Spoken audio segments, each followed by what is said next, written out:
Before we get started in this episode, a quick announcement. As you know, I'm very passionate about acceptance and commitment therapy, and I also run a busy practice in Canberra. We're currently looking for psychologists who are registered in Australia to join our team, who are also passionate about learning about ACT. We provide supervision on a group and individual basis and training around ACT. So if this is you, if you're interested, please express your interest at strategicpsychology.com.au/careers. Look forward to hearing from you. And now back to this episode. Okay, life can be crazy. You're feeling like you're sinking, just trying to find a meaning. It's time for better thinking. Yeah, better thinking. Time to tune in. Let's go. Welcome back to Better Thinking. My name's Nesh Nikolic, and my guest today is returning from an earlier podcast, Michael Sugrue, who is here to talk about his new book, Relentless Courage. Really a book about how first responders, those dealing with trauma, can work on themselves and overcome the challenges they have to live a rich and vibrant life. An in-depth conversation with Michael today about his journey again and the way that he was able to work on his trauma with professionals and others that he trusts, and the vulnerabilities that he's had to overcome in doing so. Really interesting conversation to hear from that lived experience perspective, and I hope you enjoy this conversation as much as I did. Michael, big thank you for coming back onto the show today. Thanks for having me. It's been quite some time since we last spoke. Tell me a little bit about what we've been doing since we last spoke. Well, obviously COVID happened. That was the big thing that happened since we last spoke. And since that's died down, I've actually gotten more into public speaking. So I'm speaking all across the United States to different first responders and military folks on post-traumatic stress awareness, suicide prevention, really just trying to put all my efforts into saving first responder lives and bringing down the suicide numbers. But in addition to all of that, actually, I wrote a book with a clinician, a psychologist, and the book was released about 25 weeks ago, and it's doing very, very well here, not just in the United States, but also Australia, the UK, Germany, and Canada. So it's going great. Fantastic. Before we delve into some of the focuses you have in the book, maybe you can tell our audience a little bit about your history and your background, so that others who haven't heard you speak yet get a little bit of a background and understanding. So I'm from California. I was born and raised in the San Francisco Bay Area. And right after college, I went into the United States Air Force, and I served in what's called security forces, which is basically military police. I served all over the world. I was in Europe, South America, the Middle East, and I got out of the Air Force as a captain back in 2004. And then I went directly into civilian law enforcement back here in the San Francisco Bay Area for a city called Walnut Creek. And that's about 15 minutes outside San Francisco. When I was there, I worked a bunch of different assignments. I was a training officer. I was actually undercover on a statewide drug task force. And I was also a patrol sergeant and a public information officer. Back in the end of 2012, I was just promoted as a sergeant, and I was involved in a very traumatic, critical incident, basically 2 mornings after Christmas. And that incident really forever changed my life. It changed my path and set me on the mission that I'm on here today. I know we don't want to touch too much on that because we've got a different agenda for today, and talking about some more of the preventative measures of supporting first responders away from mental health difficulties and suicide. But can you talk us through briefly about what happened those two sort of mornings after Christmas? Absolutely. So the shift started actually the day after Christmas. I worked the graveyard shift. So we worked basically 9 p.m. until 7:30 in the morning. And fast forward through the shift was very quiet. It was uneventful. And a little bit after 3 a.m., a call came out a very frantic call that there was a woman and a boyfriend barricaded inside a condominium or an apartment, and there was a armed subject with a knife. And myself and all the officers that were on duty that morning, we responded to the scene. I was actually first on the scene, and thankfully another officer arrived just as I pulled up to the location, and we could literally hear blood curdling screams coming from the distance. And we just started running towards those screams. When we got to the condominium, it went dead silent. And we knew we had more officers that were coming, but myself and the first officer that arrived on scene, we had to make entry. We had to see what was going on with that couple and make sure that they were okay. And we went inside the condominium. There was actually a huge window the size of a door that had been shattered inside into the condominium. And so we went down to this downstairs area, cleared it. We didn't see anybody other than broken glass. We didn't see any signs of a struggle or any kind of commotion. We ended up getting to the bottom of the stairs, and we're announcing ourselves repeatedly. Our guns are out, saying, police, please come out, show us your hands. And moments later, a subject came out, just sweating profusely, eyes wide open, literally staring straight through us. And moments later, we realized that he was actually armed with a full-size butcher knife. And at that point, we started giving commands to drop the knife. We don't want to shoot you. And he eventually, all of a sudden, came at us with this knife. And unfortunately, we had to shoot him. And he ended up dying. And he was literally between us and the couple that was barricaded upstairs. And we didn't know if they were dying, bleeding out. And it turns out, thank God, that we got there and we did. But this armed subject had been stabbing through the bedroom door with a butcher knife. And this couple was actually physically barricading themselves, and the hinges of the door were actually coming off. And I know, had we not gotten there when we did, that couple would not be alive today. I have no doubts.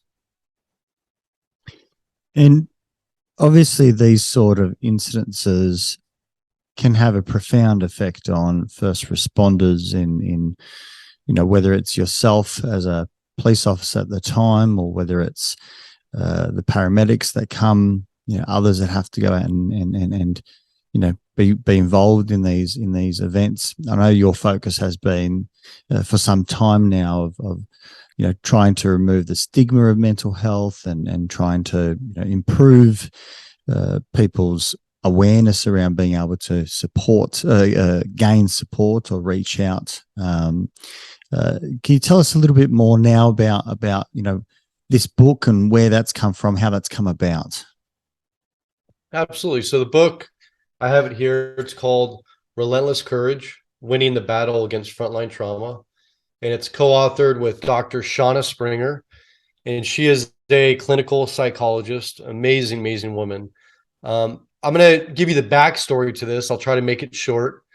But before COVID actually happened, she had reached out to me on LinkedIn. We didn't know each other, and she just wanted to introduce herself and talk about the work that she's doing with stellate ganglion block, which is a medical procedure to treat the physical symptoms of post-traumatic stress.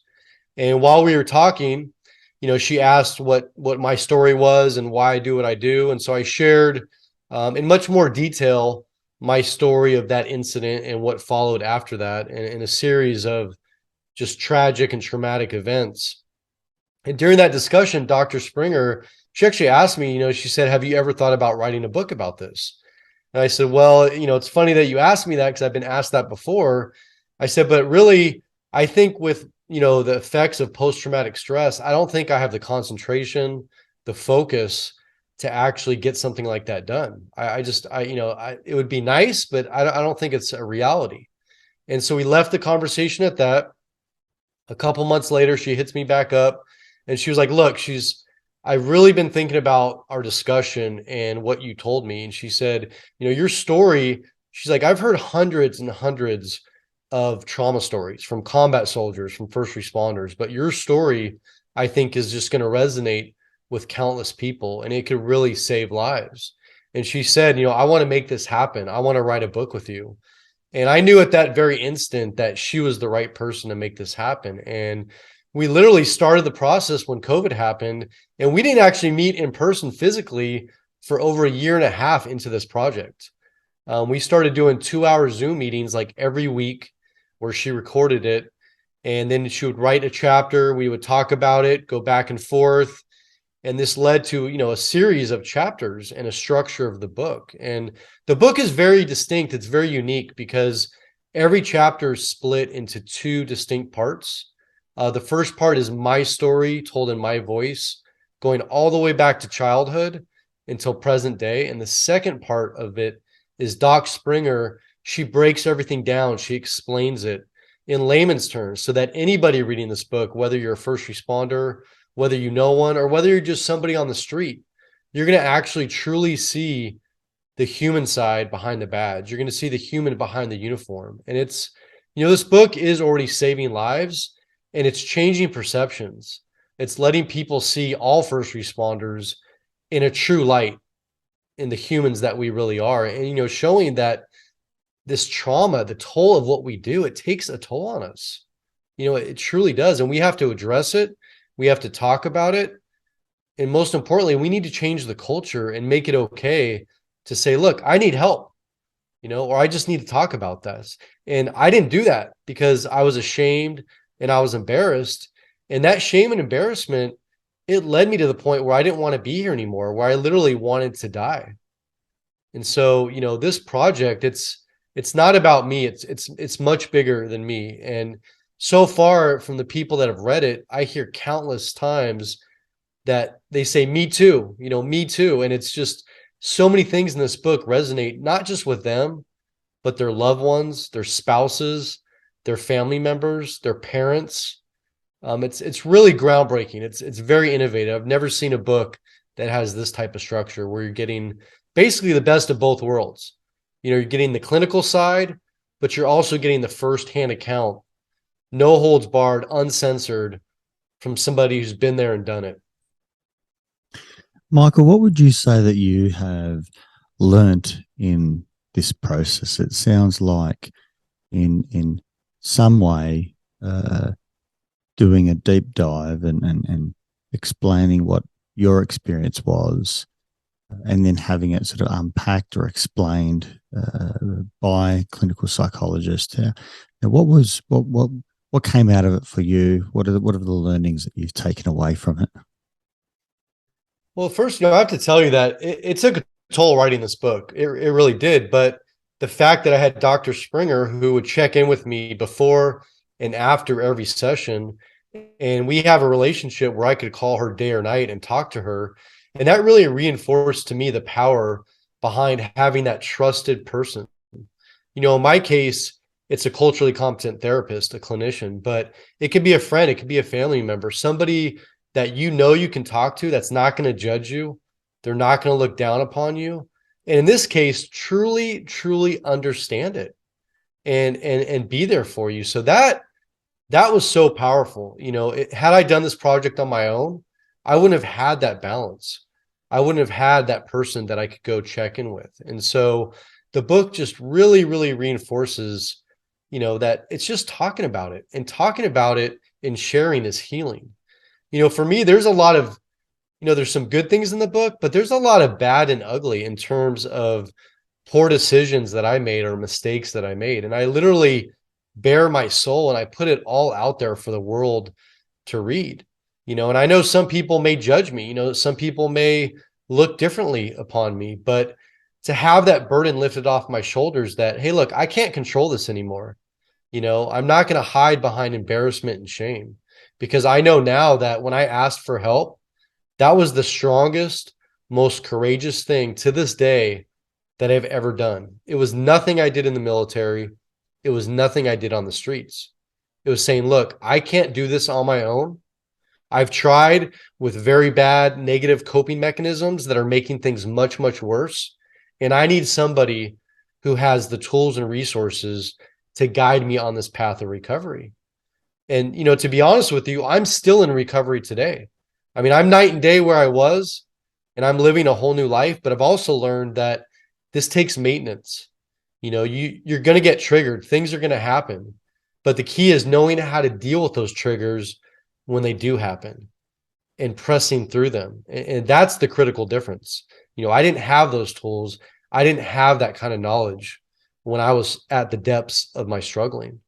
And so this book, it provides people answers. It provides people resources. We actually have a whole section in the very back of the book with vetted resources, from hotlines, text lines, to week-long retreats with various nonprofits and organizations. So people, when they're reading this book, they can simply flip to the back of the book, or years later, they can pull it off their bookshelf. If they're struggling, they can open the back, and there's a whole list of resources specifically for first responders. How important would you say it was to have someone like Dr. Springer there to have that trust in that nature of a commitment of non-judgmental ear, someone who can listen to your story, that isn't going to judge or question, but rather just be available and listen and support? How important was that for you? It was critical. I mean, absolutely critical. There's no way I could have recovered or been on this path without that type of relationship. And it started before Dr. Springer. It started back in actually January of 2017, when I met with my very first culturally competent therapist, who I ended up meeting with, at first every week and eventually every other week for over 2 years. And that was absolutely critical, because I was able to share things with her that I've never shared with anybody. And I knew that that was protected. I knew it wasn't going anywhere, and there weren't going to be any negative repercussions of anything I shared. That was key. I mean, absolutely key. If I had gone to a psychologist or a clinician, I saw a bunch of, certificates and diplomas on their wall, but we didn't have that trust relationship built, none of that would have mattered, because I wouldn't have opened up. I wouldn't have shared. And so trust is key to this whole process. And you have to build that trust in the very first meeting that you have with your clinician, your therapist, your psychologist. And in my case, back in 2017, she was a therapist, a licensed clinical social worker. She shared a very deep, dark personal story of her trauma and how she got out of it, how she recovered. I mean, literally, she was living proof that you can get better, that you can get through this. And by her sharing that with me, we had automatic trust from that day on. You mentioned the word culturally competent therapist. Can you go into a little bit about what you mean by that? So culturally competent therapists are therapists, and again, it could be a marriage family therapist, a licensed clinical social worker, a psychologist, a psychiatrist, but they are specifically trained in first responders, because first responders are very unique.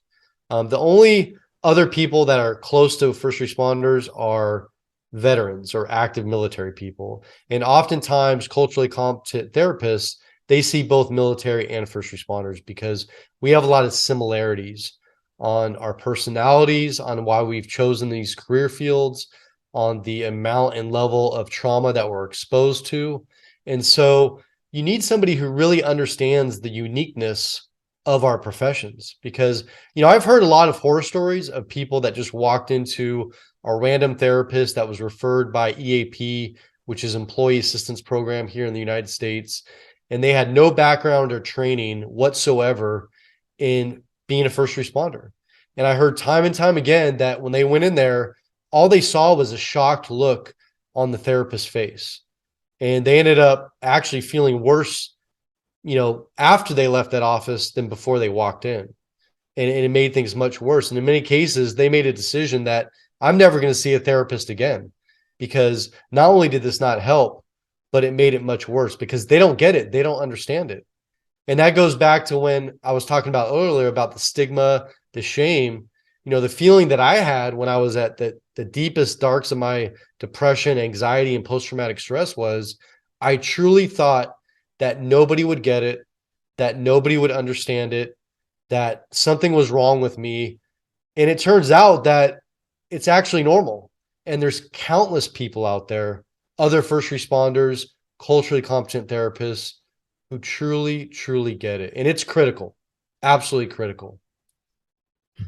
What would you say are the qualities of first responders? What what is it that brings, them into those jobs, into those roles? You mentioned that, it's important to find someone who understands those people, so to say. What, how would you describe them as being, I suppose, different, for lack of a better word? Well, one thing I want to point out, and I was in denial of this myself. I mean, I literally did not want to acknowledge this. I don't even know if when you and I first talked that I even addressed this, but I discovered this through a program I went through called Save a Warrior, which is a program here in the United States for military and first responders.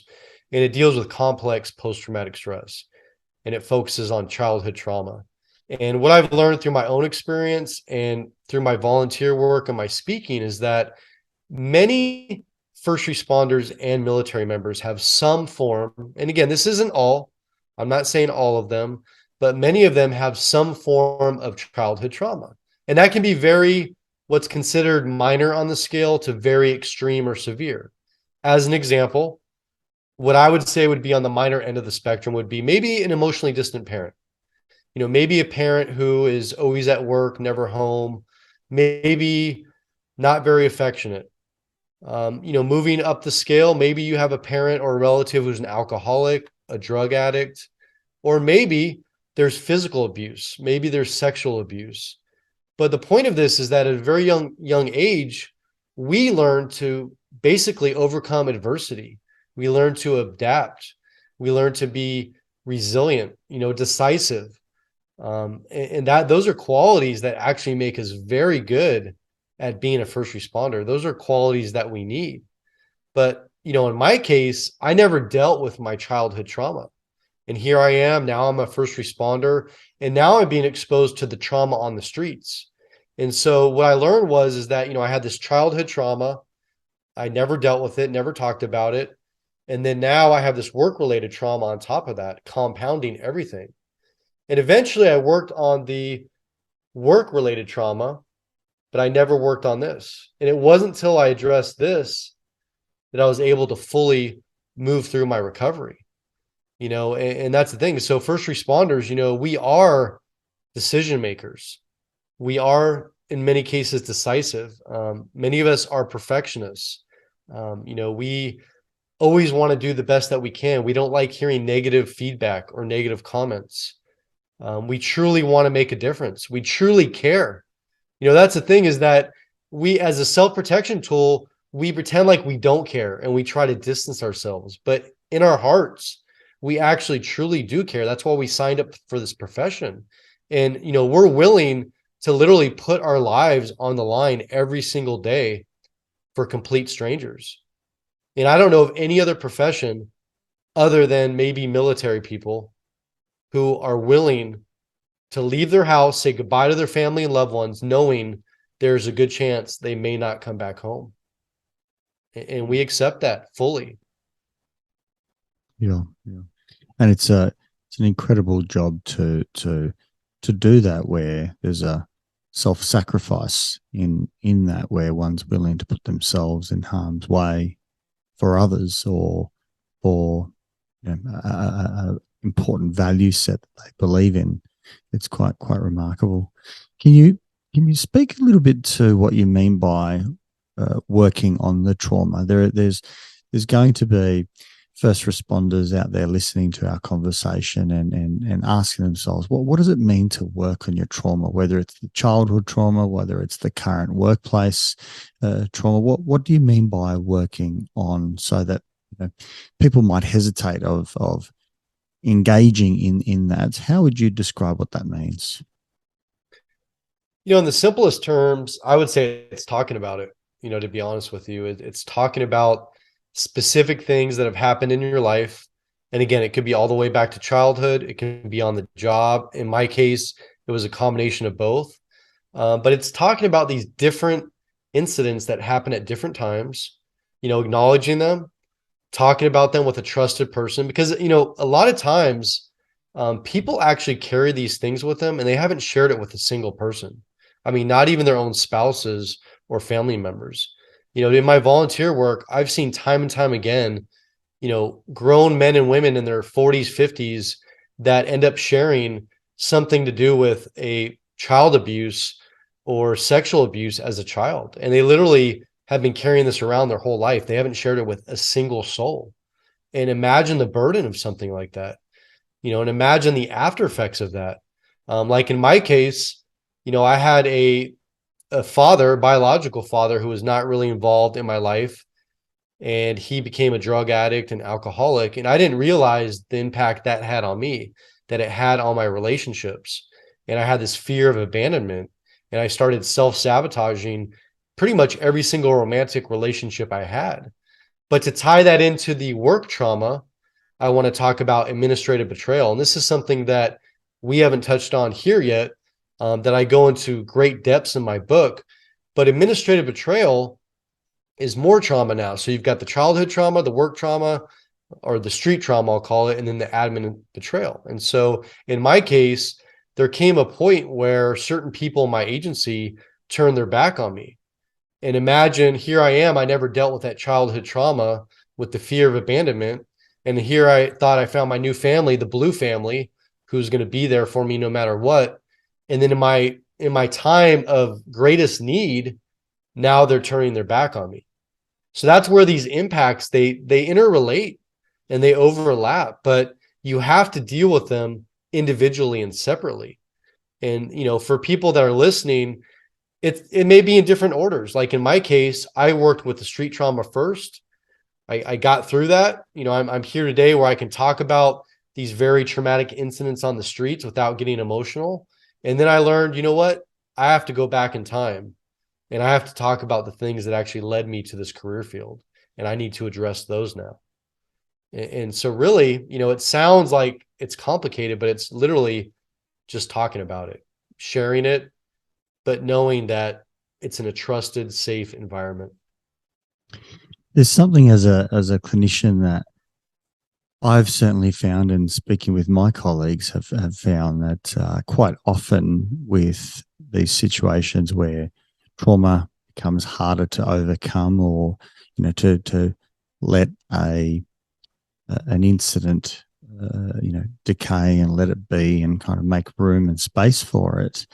The challenge often comes with that there being a secondary trauma after the fact. And so when you say to me, an administrative betrayal, that often becomes what hurts most. It's not necessarily just the trauma that one might experience. For example, I'll move the example a little bit further out to try and emphasize this. If two people were in a loving relationship and there was some infidelity, for example, and that broke their trust, and it was incredibly painful and hurtful, the secondary upset and hurt and pain could come from loved ones that dismissed it and kind of said, well, what did you expect? The way that you behaved in the relationship, or whatever it might be, that almost kind of rubs salt into the wound. Most of us can, are resilient enough to have a number of wounds in our lives. The challenge is when there's salt poured into those, it hurts some more and might become more difficult to heal. And so I think when you talk about it, from whether it be an administrative betrayal, I've just used it in a relationship breakdown scenario.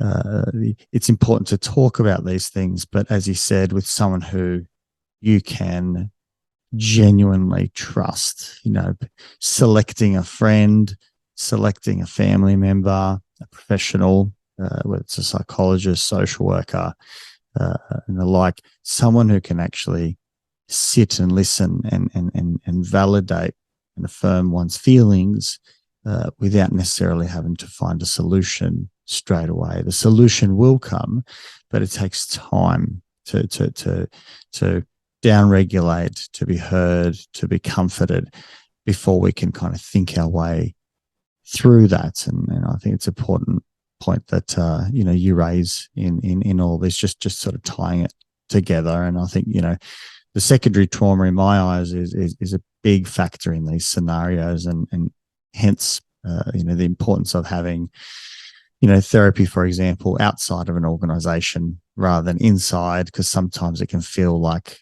the service that's being provided may have an agenda to it. Whether it does or doesn't is a different story, but it can sometimes feel that way. It's not independent. I couldn't agree more. I mean, you said it perfectly. That was a great concrete example.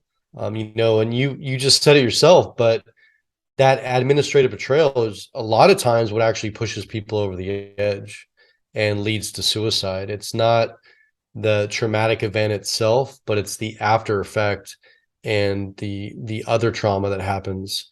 That's usually what pushes people over the edge. What other barriers do you think that first responders face when trying to open up, trying to, seek support? What is it that stops them from reaching out, stops them from engaging? And maybe I can even ask you, what, you've been doing your own work. What's gotten in the way for you? What do you think others are battling with and facing?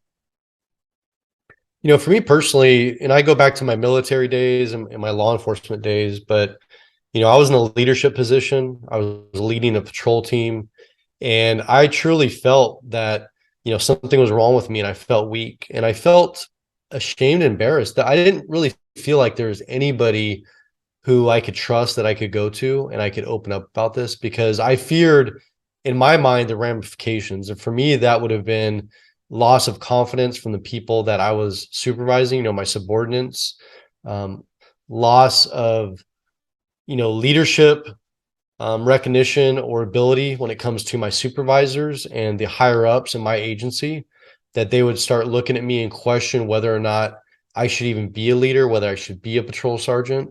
And so for me, it was a lot of career ramifications. And it was the thoughts of that, if, I talk about this or I bring this out, this is really going to hurt my career. It's going to affect my chances of ever being promoted again. It's going to affect my chances of any kind of special assignments or other details that I want to do, because people aren't going to trust me. They're not going to want to be around me. They're going to think that something is wrong with me, and they're going to kind of treat me like a pariah. And, I'll be quite frank with you and honest, but even to this day, in my agency, and I'm not talking about the agency as a whole, but I'm talking about individuals. There's a lot of people who have reached out to me years after I left and have started opening up and sharing their experiences. But, when I was there, there's no way they would have ever shared that with me. And they kind of have been through the same things that I went through. But on the flip side of that, there's people to this day that if they see me in a room, they will avoid any and all contact with me.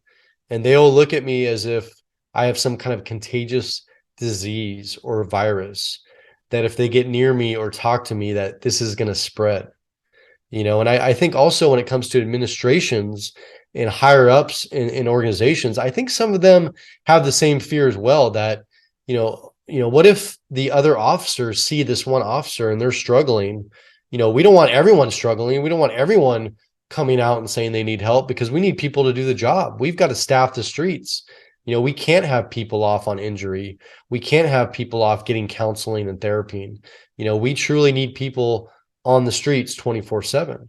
And so it all comes down to that culture and that stigma.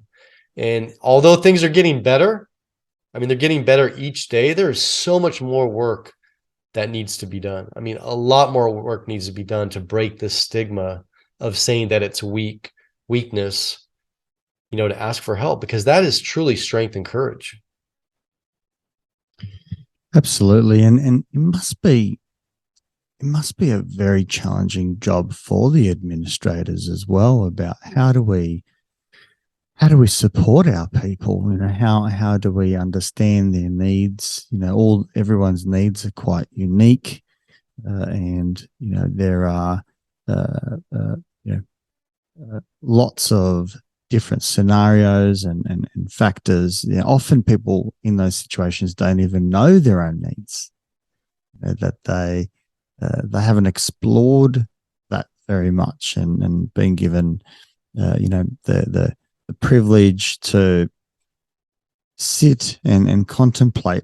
Other times it's very hard for people to even engage in that process because they're so frightened of doing that, for the reasons that you've just mentioned as well, in terms of fear of judgment or what might people think. Will I be allowed to remain on the job? Will I be taken away from a particular task?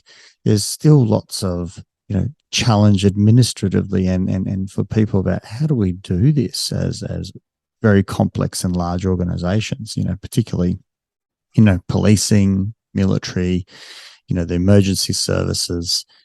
It's quite complex, and I think you're right as well. There probably is a fear administratively about organizations saying, well, what does this signal to other people, and they might be also playing on the, lowest common denominator where some, individuals might take advantage of this. And so they're, potentially fearful of, what's the cost going to be on our service if, there are certain people who are inclined that way to take the path of least resistance and take advantage of things that, services should be provided for those who are in pain and suffering, and others might just kind of lean into that. And so it's a very complex space, isn't it? It is. And, it's not easy. That's for sure. But what I will tell you is that everyone's paying attention. So if there is an officer who's struggling,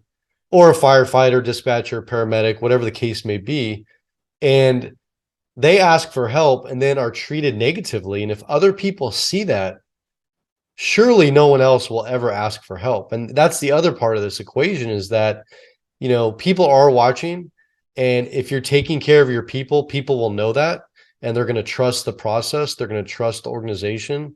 But if you have individuals who truly need help and you leave them out there on their own on an island, and you're not helping them, you're not supporting them, that's going to cost lives, because other people that truly should ask for help, they won't ask for help.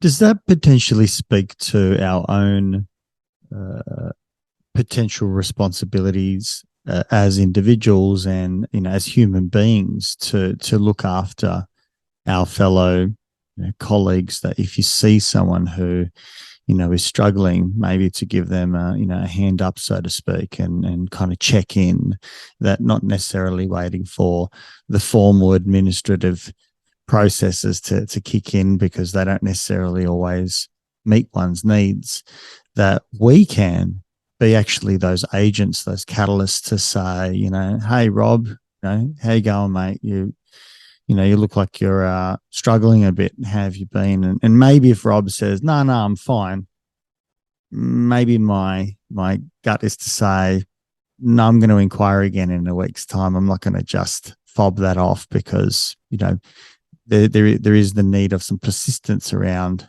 for some people to open up and to be able to trust that's we try and not necessarily all be therapists, but maybe we can all be human.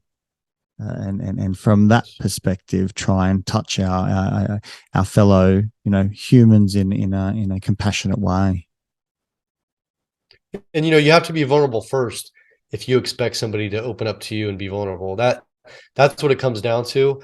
And when I talk about different levels of an organization, different levels of leadership, and all those people at all those levels, they need to lead by being vulnerable themselves and being honest and sharing, hey, there was a time, 5 years ago where my marriage was struggling, and, I went through this very dark period after this horrible incident, but here's what I did to get better. But they're being honest about it and sharing. But so many of us want this perfect image that, we're untarnished, that we're, our badge is shiny and we're perfect. We don't make mistakes. Nothing bothers us.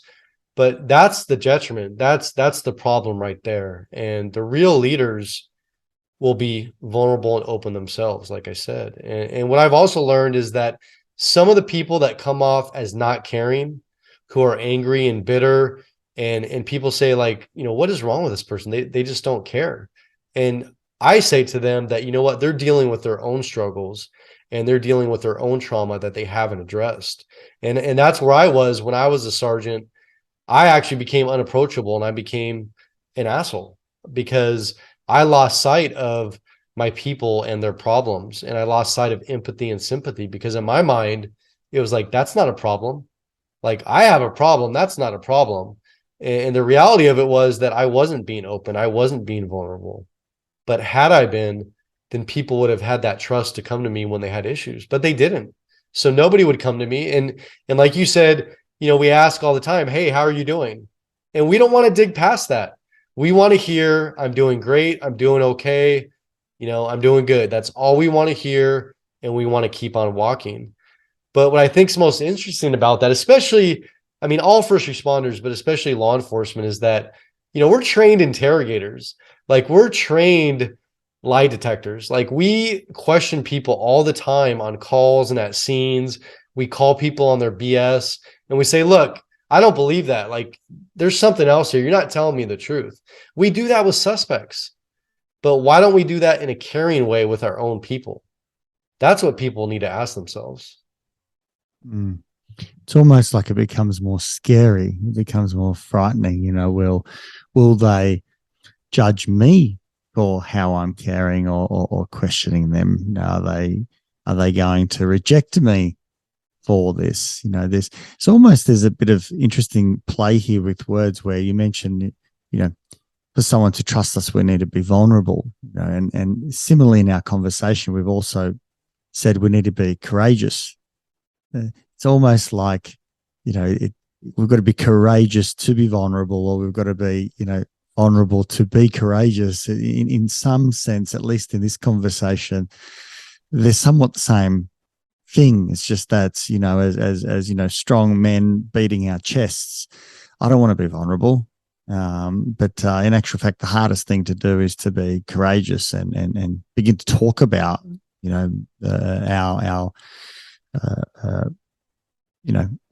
our human nature and our shortcomings or our challenges, that we do actually have feelings. But, particularly as men, well, maybe I can have feelings, but I can also still go out and perform my role, and by suppressing that, maybe we do become assholes sometimes. I can certainly put my hand up for that one too. Exactly. No, absolutely. So what do you hope that this book is able to do for others who are willing to invest the time and the energy? Most of us struggle with going out and whether it's seeking help, talking about this, picking up a book, listening to a podcast. What are you hoping comes out of your work and Dr. Springer's work?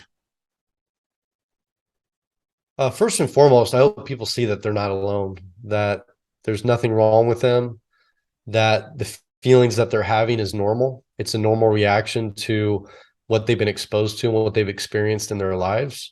And more importantly, that if you do address that, that you can get better, you can live a very healthy life, and you can also have a very long, successful career. I think that if you address these things as they're happening, as opposed to waiting like I did, I waited over 4 years with everything bottling up and getting worse. Had I dealt with these things as they happened, I think I would be working still today. I truly do. And post-traumatic stress is definitely not a career ender.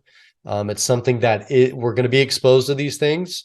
But if we normalize our response about it and how we talk about it, and it doesn't have to be a big event, we can just take a moment and have a discussion about, that call, we just went to, it was really rough. And, I couldn't sleep last night. I kept having images of this poor girl in the crosswalk. And, I just, I need to get that off my chest, and then we move on, but in my case, if you wait too long, it takes that much longer to recover and to get better. And I waited too long to the point where I couldn't do the job anymore. And I missed the job. And I truly wish I was still doing it, because that's what I aspired to do my entire life. It was my calling. And so I think if people read this book, and everyone should read it. I mean, whether you're thinking about being a first responder, maybe it's your first day of the academy. Maybe you're a 20-year veteran, or maybe you're just a spouse, a child, a family member, brother, sister of one. It's going to give you not only a whole new insight and understanding of your loved ones, of your relatives, but it's going to give you some tools on how to open up those discussions and how to be there for them when you need them most. Because, that was another mistake I made that we didn't talk about, but I truly thought when I started my career that I told myself I would never bring the job home. I would never talk about it. And by doing that, I'm going to protect my family. Well, what happened in my case was I lost my marriage, because when it came to that point when I really needed to talk about it, it was too late. Things were too far gone. And so, it's never too late to start these conversations. If someone's listening to this today, start the conversation today. Be honest. Let your loved ones and family members know that it's not them that you're annoyed at or pissed off at. It's something that happened today at work. And you don't have to go into, big details, but you can just say, look, I went to a really traumatic child call to this, today. I just need like some time to decompress, and then we can re-engage. I need to get myself together. That's what we need to normalize, is make that part of our lives routine. And like I said, if you do that, if you use these tools, you will have, a good career, but more importantly, you'll have a great life. And that's really what's most important, is living life to the fullest. What would you say to someone who is finding it difficult to take that on board? As you're talking about it, my mind is shooting off all the reasons why my clients would say, I can't do that. I'm going to be discarded from a job, or someone's not going to respect me. I'm going to, look weak in front of my spouse. If I talk to someone, they're not going to hear me. They're not going to listen. I've already tried. There's all these narratives that are built in that obviously as a clinician I hear on a regular basis. What would you say to someone who, their mind is firing off all the reasons why they shouldn't, or they can't, or that people won't understand? What would your advice or response be to that? It's a little biased, but I would say, this book right here, Relentless Courage, you can read this in private. You can read it at home. You can read it in your ambulance or patrol car on the downtime. You can start processing the issue yourself and start learning things about this without initiating that conversation, without opening up to others. But I think this book is going to let you realize that, like I said in the beginning, that this is normal, that you're normal, that your feelings that you're having, it's not unique. And there's so many other of your brothers and sisters out there who are feeling exactly the same way. And there's endless resources that can help you. But I've had people personally that said, look, I don't want to talk about this. I don't want to deal with this. And I know a couple of people personally who they read this, and then they said to their spouse, their wife, their husband, said, I want you to read this as well. And let's have a talk when you're done. And that's happened, where spouses, partners, and first responders have both read this book independently, and they've come together and they've had a conversation. And one person in particular said it saved his marriage. I mean, imagine that. By reading this book, it saved his marriage. And it wasn't the book that saved his marriage. It was the fact that he opened up and communicated with his wife and shared from his heart truly how he felt and truly what he was going through. That's what saved his marriage.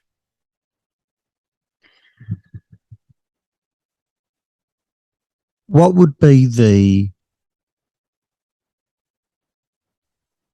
greatest challenge that you anticipate that stops someone from seeking the support that they know? There's a lot of people who know they need help. Before they get into this clinical room here at my practice, or picking up your book, most of us get it, right? Most of us go, my life is beginning to fall apart. Now, whether it's late in the game or whether it's early in the game is hard to tell, because we all kind of have that insight at different times. But most of us get it, whether we're being a little bit more irritable with our spouses, or we're beginning to avoid, work functions, or we're using alcohol a little bit, more than we did previously. What's the one thing that you think is the barrier that is getting in the way? Obviously we can't speak to everyone's truth, but what do you think is the primary thing? I think it's fear of judgment. I think it's being ashamed. I think it's, having people look down upon you. And, especially as first responders, we have to be these superheroes that go out every single day, that go into the most dangerous, volatile situations, and we don't show any fear. We're always taking control, and we're used to being in control. And it's very scary to say, look, I'm not in control. That I can't do this on my own, that I need your help. I think that's the biggest hurdle, is just to acknowledge that, because and I know part of this is a self-defense mechanism, because when you're at work and you're operational and you're on the job, you have to be that way. You have to have that feeling that you're going to go into the situation and you are going to take charge, you are going to take control. So I don't want to take away from that. But when you're away from the job and you're with your family, you don't have to be in control. If anything, you need to let go of some of that control and realize that you're not at work, that you need to trust those that care most about you, because the job, the organization, is not your true family. Your loved ones at home, if you have them, that is your family. Whether it's your spouse, your partner, your children, it can be a parent, a sibling. Those are the people that have your back. Maybe it's a good friend, but you have to have those people that you can go to, that you can turn to. And I think what's really important is establishing this stuff early on. Don't wait for the big one, because if the big one happens and you haven't worked on this, if you haven't established these trusted relationships, it may not be enough. You need to start today, because the big one can happen anytime. And the big one it's different for all of us. All these different calls and events affect each of us differently. I mean, 4 of us could be involved in the same incident, and we could all have different outcomes on how that affected us. Sounds like our muscle that we use to maintain, control, and to have, courage, and to be decisive, and, get the job done, is very well established. And so we overuse it, and we don't have very much at all muscle memory about being open and talking about some of our, internal experiences and feelings. And because of that, it's very hard to go out and say, here's the big event. And what you're saying is encouraging people to start today, to open up, to be courageous enough to open up, in the smallest of ways, to start beginning to use that muscle. That if you can use it for, a 5 pound weight, or, I should be saying, a 2.5 kilo weight, then you can potentially go out and do that, with a 5 kilo, a 10 kilo, and so on. And hopefully then you've moved enough weight that you don't actually have to do it with the big one, so to speak, that all the work has been done, because you're decompressing over time. You're understanding yourself, you're self-reflecting, you're developing a capacity to be psychologically flexible by virtue of conversing with people that you trust, and you've got their support, and it makes us more robust as a community, rather than as an individual, bobbing in the water all by themselves. Definitely. You said it perfectly. I mean, very eloquent. I could illustrate it, I could see it, and you're exactly right. Exactly right. And even, when it comes to those culturally competent therapists, get to know them early on, form those relationships. Obviously you need the trust at home, but you also need sometimes something outside of that. And to establish trust with the clinician after the big ones happened, that's going to be a lot more difficult than if you start that relationship early on. And, that is a hurdle, because You asked this earlier, but I think one of the issue is I keep hearing there's a shortage of culturally competent therapists and clinicians. And so we really need more clinicians and therapists to get educated, to start learning more about first responders and military members. Because I think as more and more people ask for help, we're going to definitely need a lot more resources out there. Michael, what's next for you? What's the next chapter that you see on the horizon for you?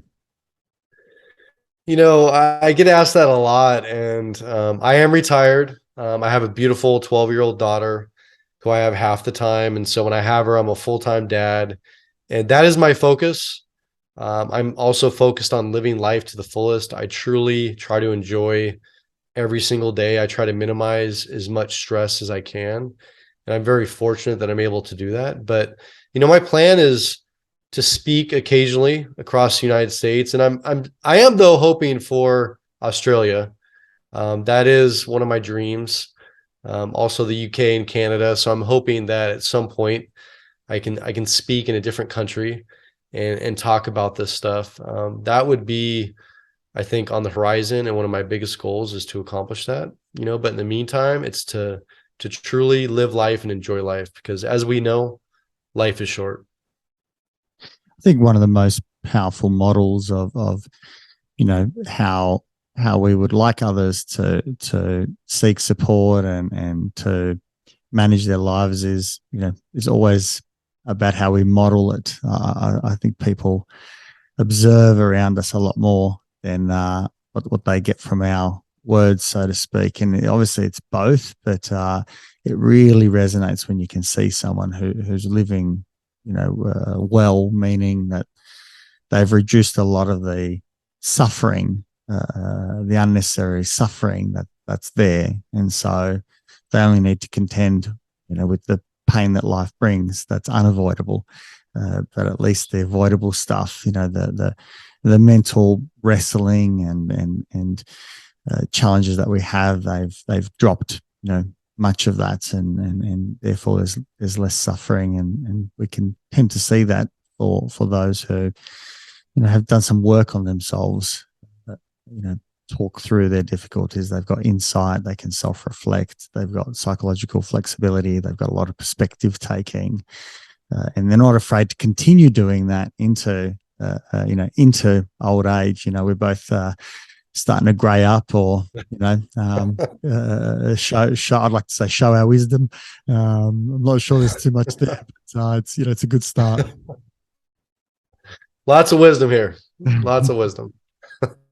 Well, Michael, a big thank you for coming onto the show, and once again highlighting, you know, the great importance about, you know, seeking support, finding someone trusted in one's life, and being active in one's recovery to hopefully have some barriers, you know, away from you know, poor mental health, and obviously toward living a richer and more vibrant life, and you know, hopefully avoiding suicide, particularly for many first responders. So, you know, thank you. And let me just ask you, where can people find your book if they'd like to go pick up a copy?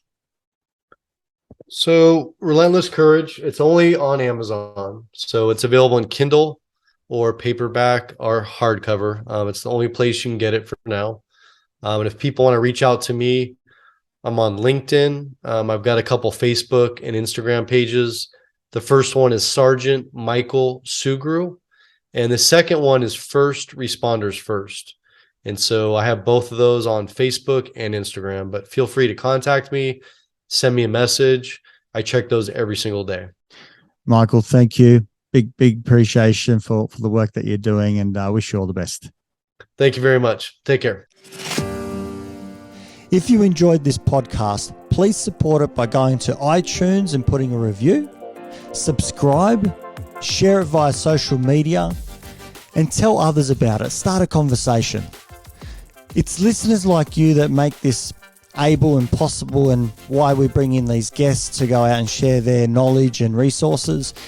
And just lastly, if you are a psychologist and you want to go out and be part of a bigger team, develop your experience, and get into some exciting work, come to strategicpsychology.com.au/careers and reach out. I'd love to hear from you.